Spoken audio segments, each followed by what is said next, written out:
So I've got Carla Griggs here. She's a student of mine. She's been with me for almost 6 months now.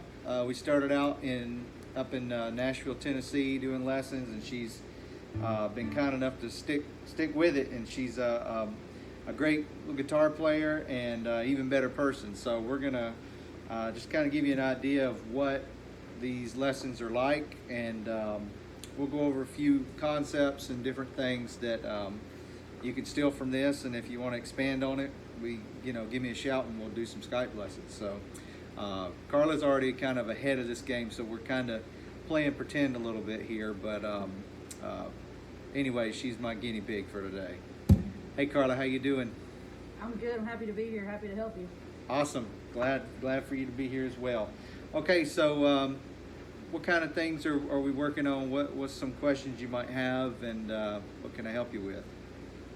Well, I'm a little rusty, so the where we took that gap off, when you moved and I got hurt and all that jazz, I've kind of forgotten my notes on the fretboard. Sure. It's okay. So let's studying like I should.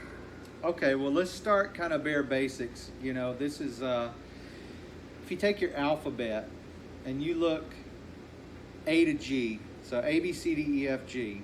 You've got all the white keys on a piano, and I know that you play piano a little bit, so I know you know what that means. If you don't know what the piano is, if you go and you look at your piano, you got all white keys and you got these black keys that stagger across.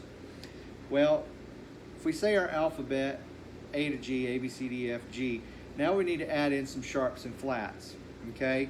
And a sharp is literally the number system, or the number symbol, and then you have your flat, which is a lowercase b. Now for the way it works, the sharps go on top, flats go on bottom, okay? Because sharpening, we're going up, flattening is, we're literally flattening the note, we're going down, right?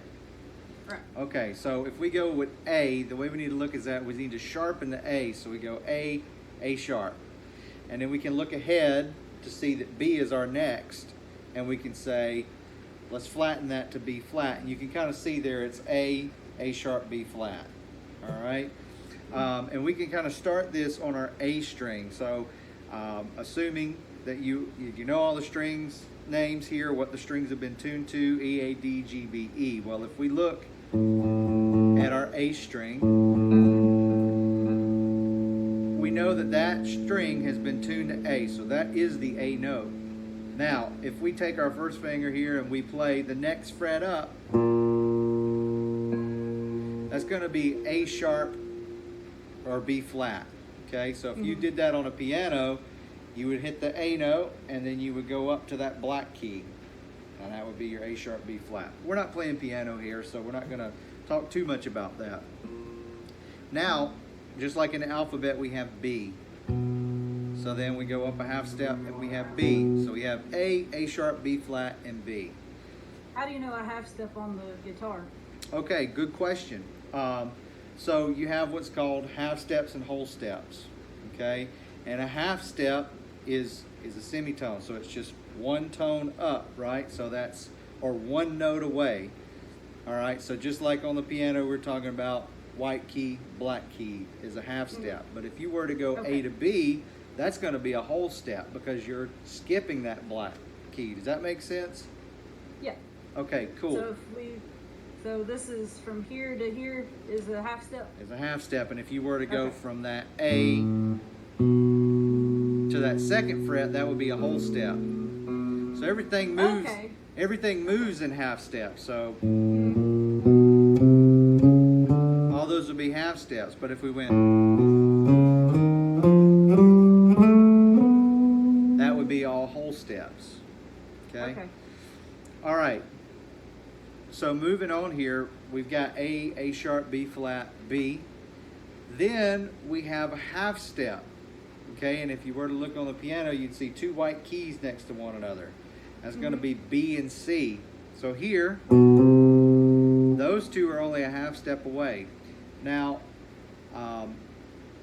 in standard, keys that you'll find, G, C, E, A, D, F, majority of your keys, you're not going to see B sharp or C flat, but they are there. Okay, so this is, we're using this just for the purpose of what it looks like on the piano with the white keys, not having the black keys. There is such thing as the B sharp and C flat, and you will see them in time. But most music is recorded in, you know, G, C, D, A. A lot of your pop stuff, you know, you'll find that. Right. But in this case, we're going to ignore that for now, and we're just going to say a half step from B is C.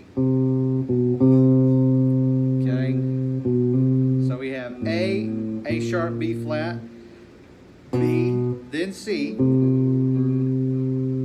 Then we have to sharpen that C, so we get a C sharp. And if we look ahead, we have that D up ahead, so we need to make that a D sharp, or a D flat, excuse me. So you have C sharp, D flat, right? So just keeping in mind that all along the way, we're sharpening and flattening, we're sharpening that note that we're on, and then we're flattening the next note over, so that you'll always have sharp and flat. Okay? Now, E and F are just like B and C. Okay? You're going to treat it the same way. If you look at it on a piano, it's going to be those other two white keys next to one another. All right, so moving on, we got D, D sharp, E flat, then we're here to this E, then there's that F, and then moving up, F sharp, G flat, G, G sharp, A flat, and back to A. And as we talked about in the past, once you get to the 12th fret, the guitar starts over. It's almost like you have a little mini guitar here. So, you know, you've got your E, A, D, G, B, E. And then it just starts over. So we're A sharp, B flat, B, C, C sharp, D flat, D. Now here's what I'll tell you to do that will help you. It helped me a lot, is to write out starting from each string. So we just said our musical alphabet, A to G, with sharps and flats. Now what you want to do is you want to start anywhere within those notes. So in this case, we'll go to our E string and we'll say, okay, what's a half step from E? Well, the E string is a string that's been tuned to E, right? So if we put our finger down on the first step, which is a half step away from that open string, what note would that be? Just like in your alphabet. Sharp? Remember, no sharps and flats between E and F right now. Oh, that's right. So that would be F. That would be F, and then a half step away. And then F sharp. Or B flat. not B flat, what? Or G. There is no G flat. There is G flat. There's nothing G flat. between. Okay. There's nothing between B and C, or E and F. That's right. That's right. See, I told you I'm rusty. That's okay. That's okay. We'll get through it. So we have E, F, F sharp, G flat. Then we have, what's next? G. Then what's next? G sharp. Or? A flat. That's right, because you're starting over, right? Because once you get to the G, you're just going back to A. You're just running it back over. Okay, so cool. And then etc. It'll keep going up. So if we go to another string, which is D, because we've already done A. So we're on D. If that string is tuned to D, which it is, and we put our finger down on the first fret, what would that note be? D sharp. Or? E flat. That's right. Then a half step up. What would that be? E. That's right. And then a half step up. The F, because That's there's right. no flat or sharp between E and F. That's right. No sharp or flat. And then another half step up. F sharp. Or? G flat. That's right. And then a half step up. G. G. Good. Okay, so let's start on the G string now. Go ahead and pluck it.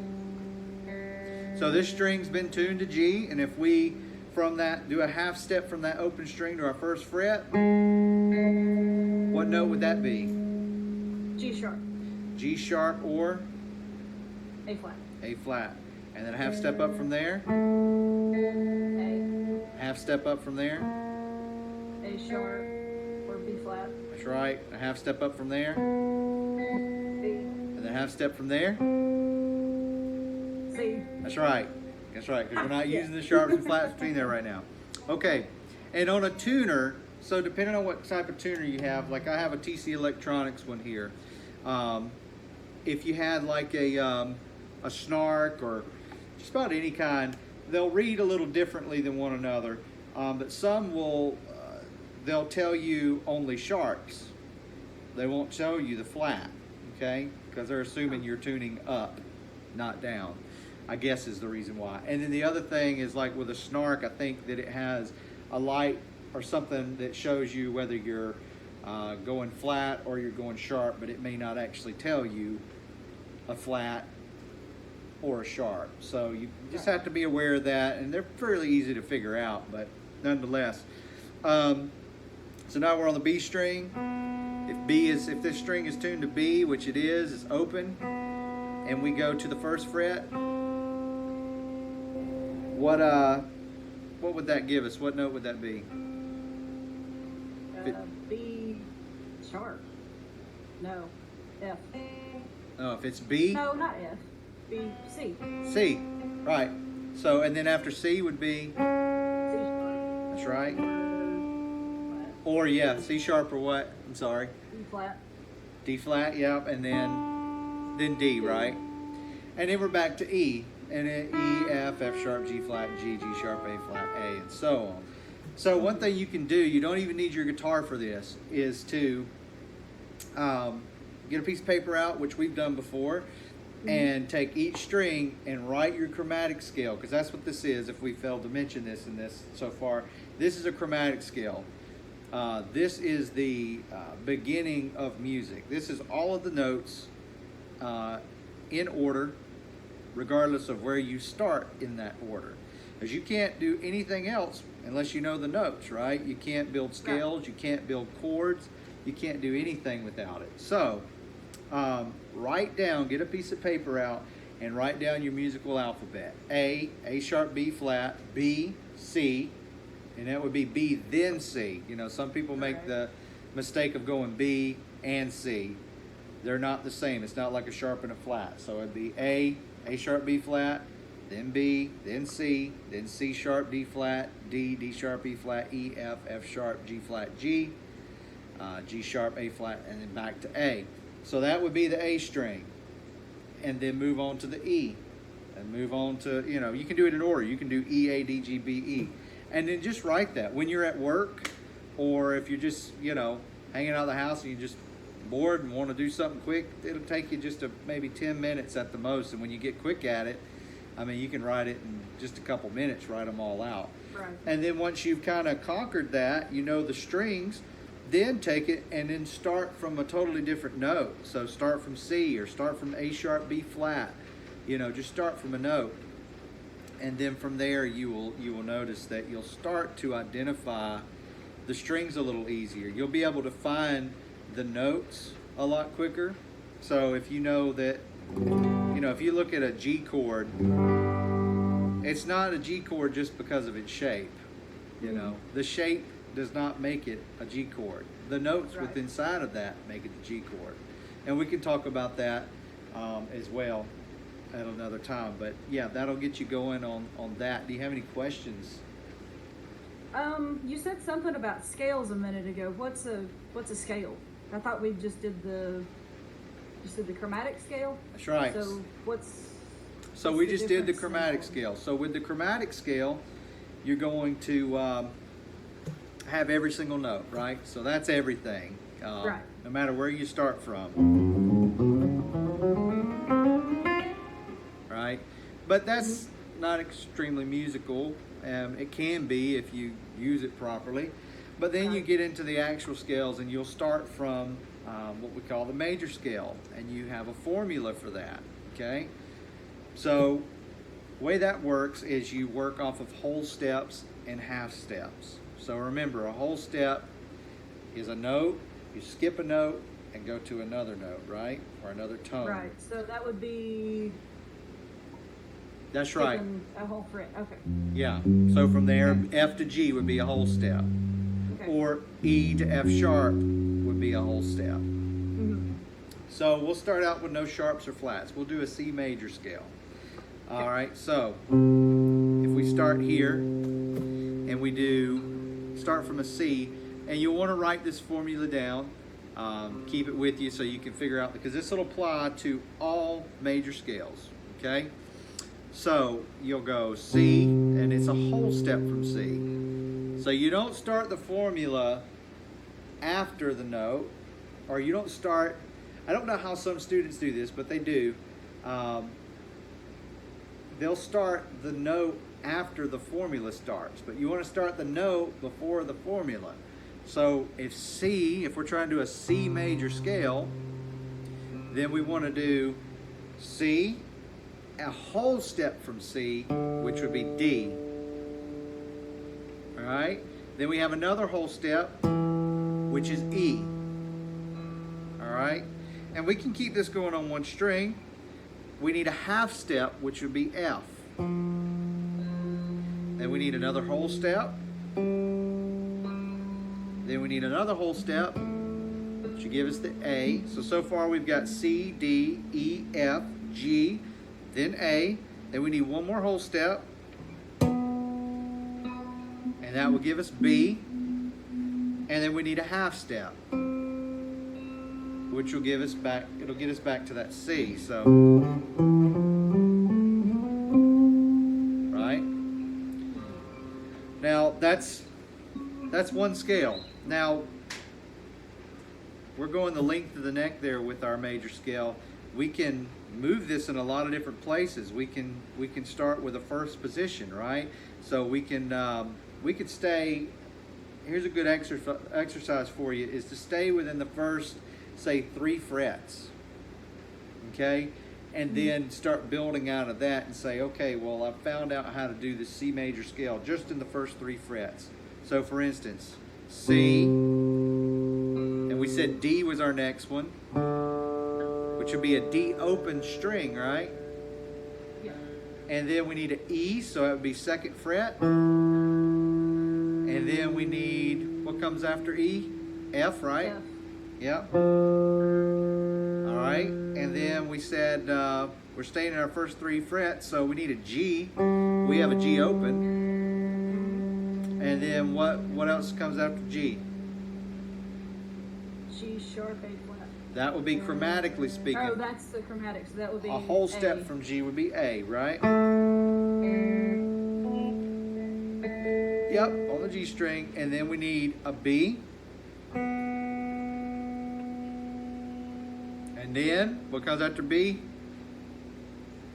Not chromatically, but the scale, the major scale. It's a half step, still. B flat, or a B sharp, C flat. It'd be a C. It'd be C. We're yeah, still so speaking the between major C. scale, so up, right? So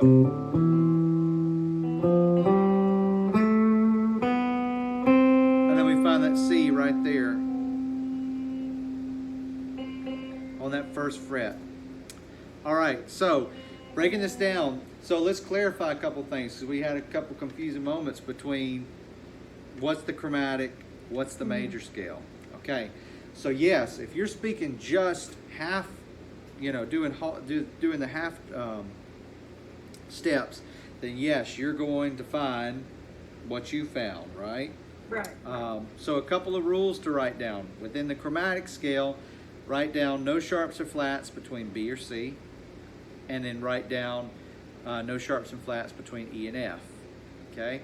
Because we're not talking in those keys right now. We don't need those at the moment. Later on we will. So once you got that, you can write your chromatic scale out. Now that you get into the major scale, now we're talking whole steps and half steps. Okay, so we did a whole step from C is D, and this is what you can do. You write out your formula: whole, whole, half, whole, whole, whole, half. So write that formula out, and then start with whatever scale you're wanting to start with. So it can be any. It can be G, C, A sharp, B flat. It doesn't matter what you want to do. And if you're writing all in sharps, then write everything in sharps. If you're writing anything in flat, write all in flat. So don't be sitting there going, don't do B flat and C sharp. Okay, and we can get deeper into why that is, but just for now, write your flats as flats and your sharps with sharps. So in this case, back to the major scale, you have the whole steps, the formula. So you start with the key that you want your scale in. So we're talking C major. C, whole step is D, whole step is E, half step is F, whole step is G, whole step is A, whole step is B, half step is back to C. Now write down all those notes that you're working in at the moment. So we're just like, okay, we're going to work in the C major scale, and you've done it across the neck. Well, now we want to go up and down, right? So now we go, okay, well, I know I have my C. There's my root note. My second note is a whole step away, it's D. So all I need to know is that there's a D note. So in this case, yeah. So we're going to find it with the open D string. Instead of going, we're going to go.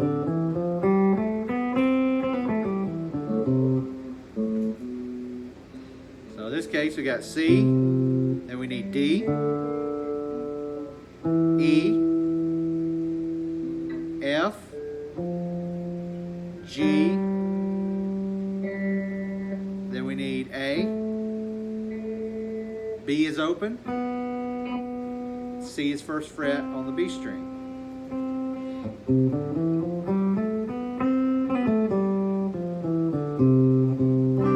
Right? So that's how you do that. Then you can expand it. You can say, okay, I want to give myself the 5th fret. I want to work within the 5th fret, first 5 frets.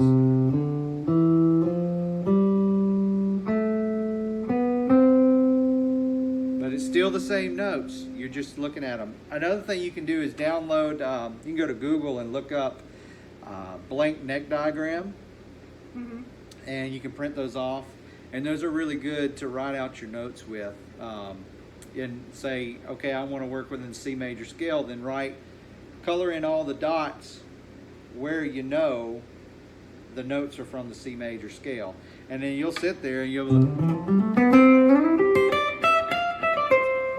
that's how you get musical, because then you can start breaking up these notes and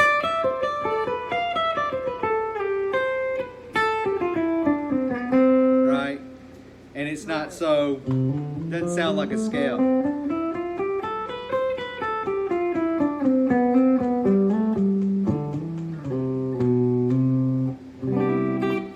So that's one way to do that. So you have any questions about that scale? Well, so I know a few chords. How do you put all those notes together to find the chord? Okay. And then can you play a chord differently on different parts of the neck, like G? But where you said there's more notes down here, how can you play that down here or play that differently than just this shape? Okay, good question. So we gotta use our scales to find triads. Okay, have you ever heard of the name triads? Do you know that I've heard terminology? of it, yeah. Okay, so triads, basically, with the triads, it consists of 3 notes, just as it suggests. And in that triad, you have 1, 3, and 5. What that means is the first note, the 3rd note, and the 5th note from that major scale. So you can kind of see this evolutionary process of music. You see the chromatic scale, then you see the major scale, and now we're going to expand on that, and we're going to learn how to make major chords. And we're going to see that all the major chords that we know so far are all made from these triads, which in this case is 1, 3, and 5. So the first note of the C major scale is what? C. C. The 3rd note in the C major scale is what? E. Correct. And then the 5th note in the C major scale is what? G. G. Great. So we got the G. All right. So in that case, if we take our C major chord that we know. All right. right? And we take that chord, and if we break that down and we see what notes are actually inside of that chord, we're going to find that major triad. And what we'll find is we'll find octaves with inside of that. Now, octave is just that note, whether it be lower or whether it be higher.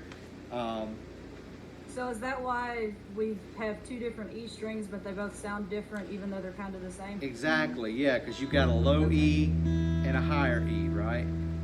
So here with that C major chord, we know that our root note, we've got that C right off the bat. That's a C note on the 3rd fret of the A string. All right, and then if we take the next note, that's an E, and we said that the E was what? Is a 3rd or 5th? The 5th. The 3rd. Or 3rd, yeah. We got the 3rd, so Because C, E, and G, right? So there's our 3rd right there. And then if we pluck the G open, we know that's our 5th note, right? And then we find that we have our C that we're holding down here. And then if we add that E in there, we immediately see that we have our triad, and we've just stacked more octaves on top. So we have 2 C's in there, and we have 2 E's as well. So see how that works? It's all triads. Yeah. Mind-blowing. Exactly. All right, now that's going to be just the basics of it. Now, we can find another C that'll operate like that. If we do you know how to play your F chord? Okay, let's drag that shape. Okay, because there's a difference between this is a lot of times we get stuck in these shapes and these patterns of playing things. What we want to eventually get to is where we look at notes. Okay, shapes are great, don't get me wrong, we all rely on them, even the best of the best. Bless you. The best of the best, they rely on shapes as well. But you do want to get to a point where you can find these things a lot quicker, and by doing that, you just need to know the notes, you need to know your triads, you need to know your scales. So if we take specifically this shape and we move it up, and we're going to go up where our 3rd finger should be on the 10th fret, and our 1st finger should be on the 8th fret. Yep. And if we break this down, we'll see we have a C. We see that we have our E. We see that we have a G. And we see that we have a C. But if we look immediately, right there is the triad, C, E, and G, just like here, C, E, and G. And we just added an octave C on top. So now we've just expanded. Now here's something really cool. And I've told you this before, and I tell all my students this. You would be surprised at how many chords you actually know just by moving around the chords that you already know. And if you'll move them chromatically, you'll know that your root in this specific shape is on top, right? Your root's on top. So if we go back to this F shape again, we know that this F shape, the root's on top, so we can move that chromatically, and guess what? You've just given yourself all of your major chords just by that F shape alone. We have an F, F sharp G flat, G, G sharp A flat, A sharp B flat, B, C, C sharp D flat, D, D sharp E flat, back to E, and then so on. So immediately you have these shapes here that go across the board, and they'll give you a lot just because they're triads. Now, you can just use those 3 notes to make a chord. So you don't have to stack all these octaves on top to be musical. So you can literally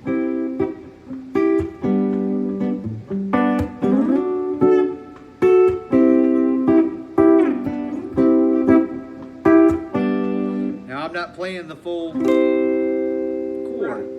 So this is where you stop being, this is where you have to put the student aside and you have to be the artist now. You have to look at this from a sense of, how can I be musical with this? How can I create music and not just sit here and play something as dull as a traditional chord, which there's nothing wrong. Right. You'll still use that. I mean, I can't tell you how many times I get to do a session or play a song from the radio with an artist or whatever. I'm going to use these bare basic chords for the rest of my life. Anytime you use a Right. pop song, you're going to find this. Country, rock, blues, you're going to use all these cowboy chords and whatever. But you can start breaking these things down.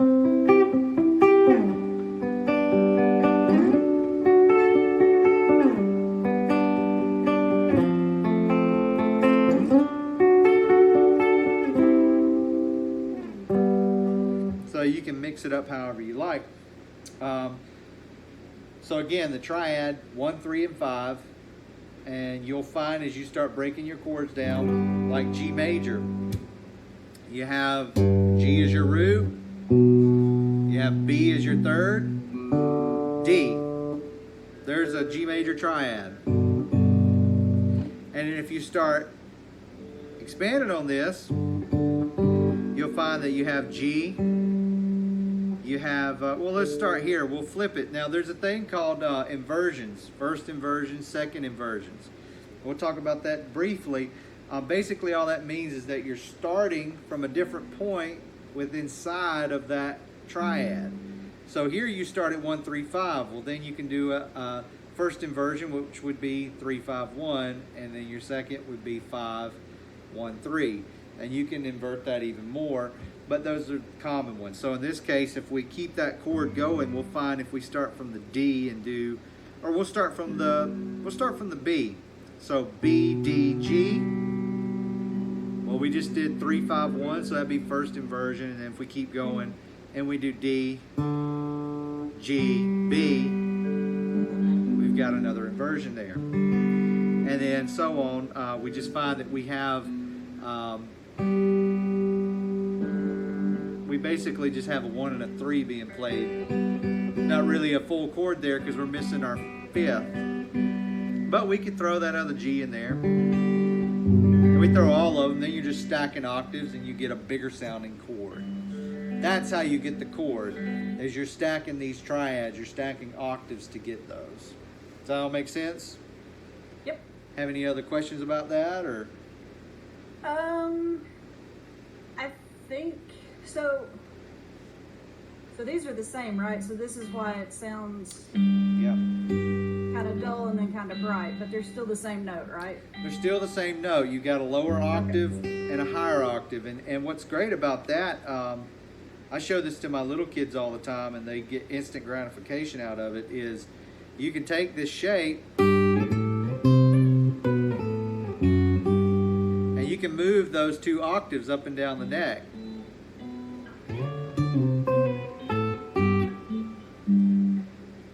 Instant gratification. Still even makes me happy. And then what you can play with is you can play with the open notes as well. You